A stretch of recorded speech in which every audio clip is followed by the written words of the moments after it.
तो झेलम वाली सरकार को चाहिए कि खुद भी और अपने मुरीदों को भी बोलें कि इतना आगे निकलने की कोशिश ना। हम नहीं कह रहे कि हम बहुत बड़े आलिम हैं या हमें सब पता है, लेकिन हम इतने खाली नहीं है जितना झेलम वाली सरकार और उनके मुरीदीन हमें समझते हैं। और अभी मेरा एक क्लिप आने वाला है करीब अदालती खुला पे, क्योंकि अदालती खुला उनका लेटेस्ट क्लिप आया, उसमें कहा है कि ये कराची के मुफ्ती बोल रहे हैं कि जज सिर्फ अपनी बीवी को तलाक दे सकता है, दूसरों की बीवी को नहीं दे सकता। भाई फिर आ गया ना, स्टाइल स्टाइल स्टाइल है। मुझे बताया मर्दों ने कि हमारी बीवी ने इंजीनियर साहब का क्लिप सुना है, 5 बच्चों के बाद जाके अदालत से खुला ले रही है वो, और कह रही मेरे पास भी हक है क्योंकि उसको वसीम पसंद आ गया। अब झेलम वाली सरकार ये कहती है कि हराम है ऐसे खुला लेना, लेकिन हो जाएगा।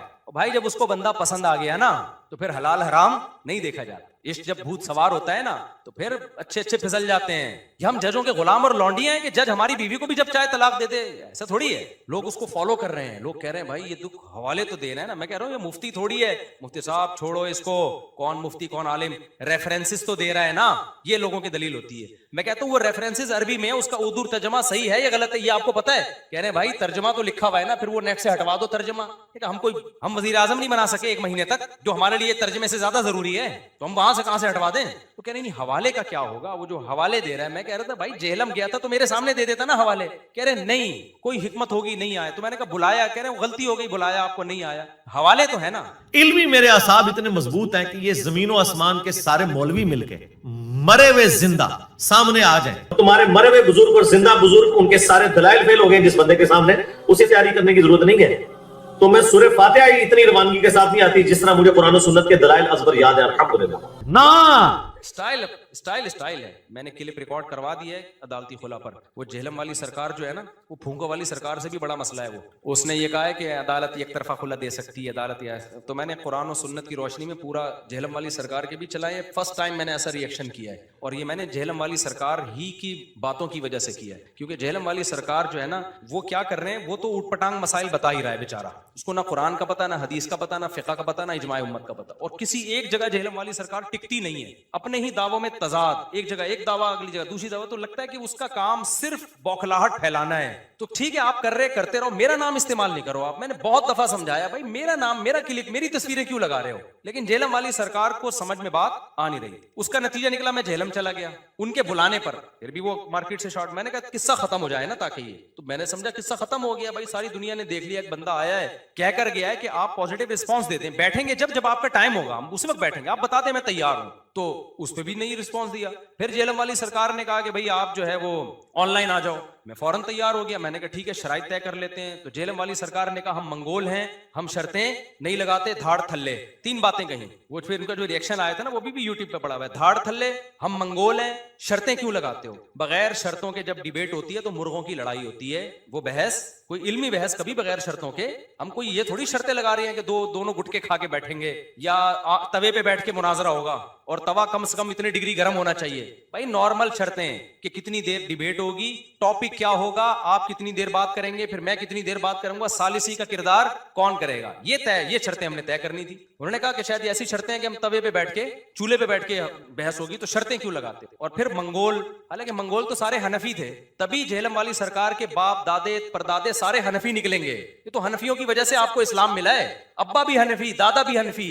अगर अब्बा बिलफर्ज अहले हदीस है तो दादा तो हनफी होंगे, दादा भी अगर अहले हदीस तो परदादा तो पक्के हनफी। आपका तो सारा इस्लाम हनफियों से आपको मिला है भाई। बर्रे सगीर में तो थे ही हनफी, बाकी दुनिया में शाफी हैं, हम्बली हैं, इसी तरह ही हैं। तो वो जो मंगोल भी सारे हनफी हैं, और जो इंडोनेशिया चाइना की तरफ चले गए वो भी हनफी हैं। कहीं कहीं जाके शाफी मिलेंगे आपको, मेजॉरिटी उनमें भी मंगोल जब मुसलमान सारे हनफी हुए थे वो। तो अच्छा धाड़ थल्ले का मतलब मुझे पहली दफा मैंने सुना था, धाड़ थल्ले।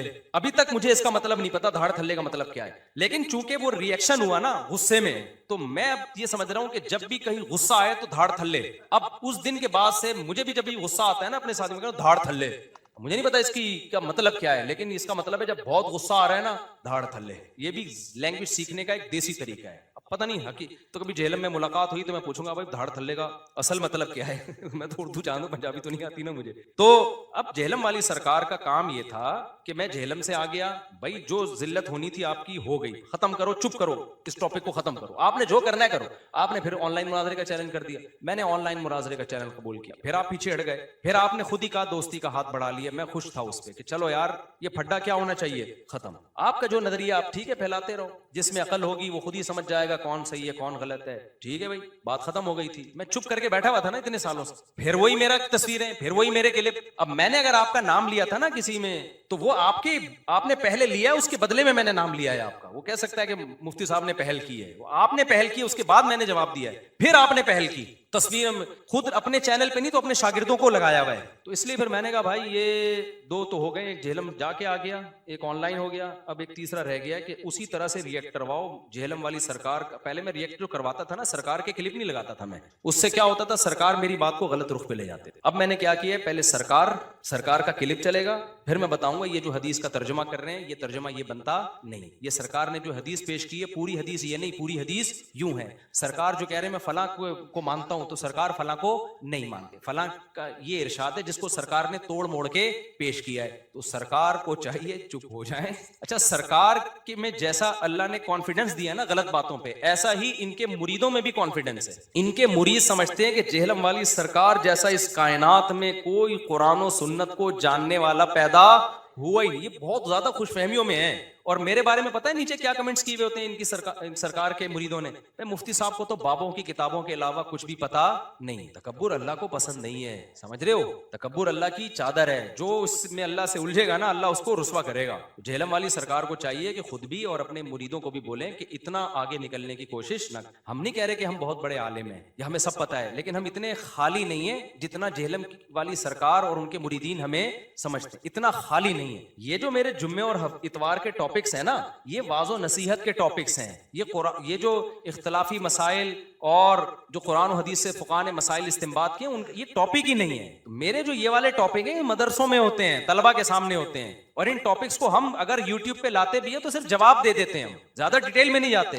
अगर हम डिटेल में जाना शुरू हो तो आपको, मैं नहीं कह रहा कि हमको बहुत बड़े अल्लामा निकलेंगे, आपको पता चल जाएगा हम इतने खाली नहीं है जितना आप हमें बोलो समझते। और अभी मेरा एक क्लिप आने वाला है करीब अदालती खुला पे, क्योंकि अदालती खुला उनका लेटेस्ट क्लिप आया, उसमें कहा है कि ये कराची के मुफ्ती बोल रहे हैं कि जज सिर्फ अपनी बीवी को तलाक दे सकता है, दूसरों की बीवी को नहीं दे सकता। भाई फिर आगे ना, स्टाइल है, कह रहे ना, औरत को भी इसी तरह तलाक का हक है, खुला का हक है जैसे मर्द को है। इतनी, मैंने कहा शायद एक दफा गलती से हो गया होगा सरकार से, गलती से इंसान के मुंह से कुछ जुमला निकल आता है, बाद में कहता है मैंने कुछ ज्यादा मुबालगा कर दिया। तो दूसरे क्लिप में देखा वहां भी ना, औरत को भी इसी तरह तलाक का हक है जैसे मर्द को, फिर ना, फिर कहते हैं अपने बाबों का दिफा कर रहे हैं। तो खुला का मतलब क्या हुआ अगर औरत को हक नहीं है? तो मैंने कहा यार, क्योंकि ये इतना खतरनाक मसला है कि इसकी वजह से फैमिली सिस्टम टूट रहा है। मेरे पास खवातीन, मुझे बताया मर्दों ने कि हमारी बीवी ने इंजीनियर साहब का क्लिप सुना है, 5 बच्चों के बाद जाके अदालत से खुला ले रही है वो, और कह रही मेरे पास भी हक है क्योंकि उसको वसीम पसंद आ गया। अब झेलम वाली सरकार ये कहती है कि हराम है ऐसे खुला लेना, लेकिन हो जाएगा।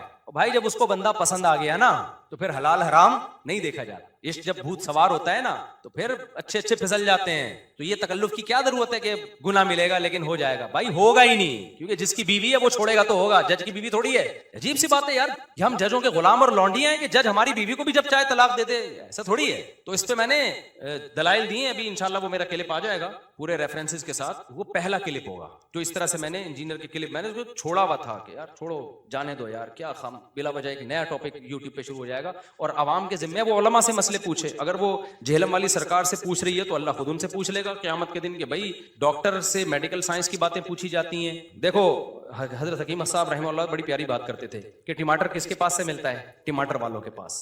ऐसा ही है ना, गोश्त किसके पास से मिलेगा? गोश्त वालों के पास से। प्रॉपर्टी कहां से मिलेगी? स्टेट एजेंटों के पास से। ऐसा ही है ना, कभी ऐसा हुआ कि टमाटर वाले के पास आप गए, मुझे बकरे का 3 किलो गोश्त देते तो फरमाते थे इल्म अल्लाह कहाँ मिलेगा? अल्लाह वालों के पास। कुछ बुजुर्ग होते हैं जिनके दिल में दुनिया की मोहब्बत नहीं, अल्लाह की मोहब्बत होती है, उनके पास बैठ के क्या पैदा होगा? अल्लाह की मोहब्बत, अल्लाह आएगा। और इल्म कहाँ मिलेगा? उलमा के पास मिलेगा। समझते हो? जिन्होंने, और इनमें हर एक प्रॉपर वे में चल के नॉलेज हासिल की हो तो होगा। डॉक्टर किसको कहते हैं? मेडिकल साइंस का माहिर, चंद किताबें पढ़ के नहीं होता, प्रॉपर वे में इल्म हासिल किया हो। हकीम किसे कहते हैं? प्रॉपर वे में हिकमत का इल्म हासिल किया हो। होम्योपैथिक डॉक्टर कौन होता है? प्रॉपर वे में बाकायदा उसने कोर्स किया हो, सिलेबस है, निसाब है, उसमें अरबी ग्रामर है, उसमें फ़िक़्ह है, उसमें हदीस है, इजमाई उम्मत है, फ़ुक़हा के इख्तलाफात हैं, उन इख्तलाफात में हर एक के पास क्या क्या दलील है, उसका मुज़ाकरा है, उसका बहस मुबाहिसा है, उसके बाद इंसान एनालाइज करता है, फिर हर मसले को उसकी वैल्यू देता है अमल के लिए को इख्तियार करता है, और बाकी जिसकी जो वैल्यू है वो उसको देता है। तो ये पूरा ऐसे थोड़ी उठ के यार कोई भी उठ जाए और जनाब वो जाके फतवा देना शुरू कर दे। तो मैं सोचता था हमें क्या बोलने की जरूरत है भाई, हमारे और बीसियों काम इतने, तो इनके पास तो टाइम बहुत है ना, एक एक हफ्ता यही एक ही टॉपिक पे तैयारी होती रहती। मेरे तो सुबह जामिया में पढ़ाता हूँ मैं, फिर उसके अलावा मेरे बयानात इस्लाहो जो इस्लाही बयान है, लोगों को जिना से रोकना, घरों में जो मसाइल खड़े हो रहे हैं, हर तरह के मसाइल ना, बीसियों किस्म के लोग सुबह शाम मसाइल पूछ रहे होते हैं, तो मेरे पास टाइम कहाँ था। लेकिन ये बहुत ज्यादा हो गया, मैंने कहा यार अभी खुला में भी ये मसला कर दिया, उतना बड़ा मसला, जिना के दरवाजे आप लोगों के लिए खोल रहे हो, और ऐसा इजमाई मसला जिसमें किसी का इख्तलाफ ही नहीं है, उसमें आप लोगों को इतना मिसगाइड कर रहे हो, और अमली तौर पर उसकी खराबियां भी सामने आना शुरू हो गई, लोग उसको फॉलो कर रहे हैं, लोग कह रहे हैं भाई ये दुख हवाले तो दे रहे हैं ना। मैं कह रहा हूँ ये मुफ्ती थोड़ी है, मुफ्ती साहब छोड़ो इसको, कौन मुफ्ती कौन आलिम, रेफरेंसेस तो दे रहा है ना, ये लोगों की दलील होती है। मैं कहता हूँ वो रेफरेंसेस अरबी में है, उसका उर्दू तर्जमा सही है या गलत है ये आपको पता है? कह रहे हैं भाई तर्जमा तो लिखा हुआ है ना, फिर वो नेट से हटवा दो तर्जमा। हम वजीर आजम नहीं बना सके 1 महीने तक, जो हमारे लिए तर्जमे से ज्यादा जरूरी है, तो हम वहां से कहां से हटवा दें? आज एक डॉक्टर साहब ने कहा कि यूट्यूब पे ना एक 2 नंबर डॉक्टर है, 2 नंबर, कितना लोगों को मिसगाइड कर रहा है वो। उन्होंने कहा वो डॉक्टर है ही नहीं, कितना गलत गाइड कर रहा है। मैं नहीं बताऊंगा क्या, क्योंकि जो जिन लोगों का काम है वो कर नहीं रहे, तो हम थोड़ी कर सकते हैं काम। तो मैंने कहा भाई आप केस करें। कह रहे कौन केस करे? गवर्नमेंट खुद इन्वॉल्व है उसमें, भत्ता जा रहा है उनके पास, पैसा जा रहा है उनके पास, तो खुद वो जो है ना गवर्नमेंट सपोर्ट कर रही होती है, जो गवर्नमेंट में 2 नंबर लोग होते हैं वो खुद सपोर्ट कर रहे होते हैं। तो हम क्या कर सकते हैं भाई, हमारे हाथ बंधे हुए हैं। तो सऊदी अरब में होता ना तो फौरन केस हो जाता, भाई आप प्रॉपर वे में इल्म हासिल नहीं किया, आपको कैसे किसने फतवा देने की इजाजत दी है, तो आप बैठ जाओ आराम से। तो सऊदी अरब में या किसी गैर मुस्लिम कंट्री में, मैं जब मस्कत गया ना तो मेरे मस्कत वालों ने बयान रखवाए वहां पे, तो वहां ऐसी अंधेर नगरी नहीं है, जो भी जाए बयान करना शुरू कर दे। तो वहां की गवर्नमेंट को उन्होंने कहा कि ये बयान कर, गवर्नमेंट ने कहा इसकी क्या दलील है कि ये आलिम है, तो प्रॉपर वे में इल्म हासिल किया है? उन्होंने कहा हाँ। उन्होंने कहा सर्टिफिकेट लेकर आओ। तो हमारे जामिया रशीद से जहाँ जहाँ इदारों से मैंने पढ़ा सारे सनदें उठा के हमने भेजी हैं, उन्होंने उसकी तस्दीक की, उसके बाद मुझे परमिशन मिली है वहां बयान करने। फिर भी मैं नहीं कह रहा कि जो भी सर्टिफाइड आलिम होते हैं वो सारे सही भी होते हैं, गलत भी होते हैं, 2 नंबर भी होते हैं,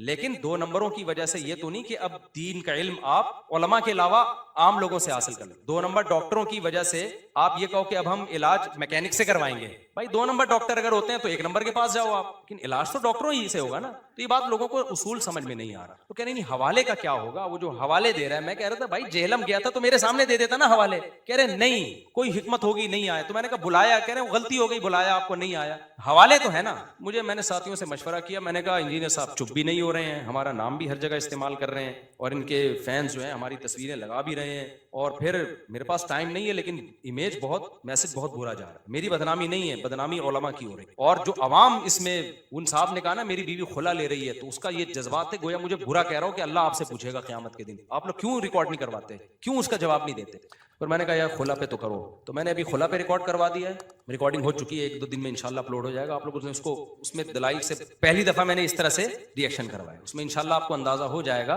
कि कौन बाबों का इल्म जानता है और कौन कुरान और सुन्नत का इल्म जानता है। समझते हो कि नहीं समझते? मेरा दिल नहीं चाह रहा था इंजीनियर साहब से मैं उलझूं, तो लेकिन इंजीनियर साहब नहीं चुप होके दे, वो अपनी हुदूद से तजावुज। और मैं ये नहीं कह रहा इंजीनियर सारे काम ही गलत किए हैं, कुछ काम सही भी किए हैं भाई, बिदतियों के खिलाफ बहुत अच्छा काम किया इंजीनियर साहब ने, तो वो करते रहते, बहुत हम भी अप्रिशिएट करते, कहते शाबाश कदम बढ़ाओ, अच्छी बात है, ठीक है ना। आपने तो और ही ज्यादा जाके जो है ना अपनी एक्सट्रीम लेवल पे आप चले गए और 1 मैन शो बनने की कोशिश कर रहे हो। आपके सारी सब कुछ आप ही को पता है, बाकी सारे क्या खा रहे हैं, घास खा रहे हैं, बाकी सब पता ही नहीं है। तो ऐसा नहीं, कैसर राजा साहब ने किया इंजीनियर के खिलाफ, तो वो भी हमारे खाते में डाल दी, इनको मौलवी पटियां पढ़ा रहे हैं। तो मौलवियों से आपको इतनी नफरत है यार, जो आदमी मौलवी नहीं है वो गवाही दे रहा है कि भाई इंजीनियर ने यहाँ खयानत की है, तो बजाय दलाइल से उसका जवाब देने के वो भी किसके खाते में डाला जा रहा है, हमें बुरा भला कहा जा रहा है। ये जामिया रशीद आए और इनके इन मौलवियों से, अल्लाह की कसम हमने तो इंजीनियर वो कैसर राजा को कुछ नहीं कहा कि आप इंजीनियर के खिलाफ काम करो और आप जो है ये करो। हमें भाई जो कर रहा है करे, नहीं करना है नहीं करो, हमारा तो अपने मसाइल इतने हैं वो नहीं।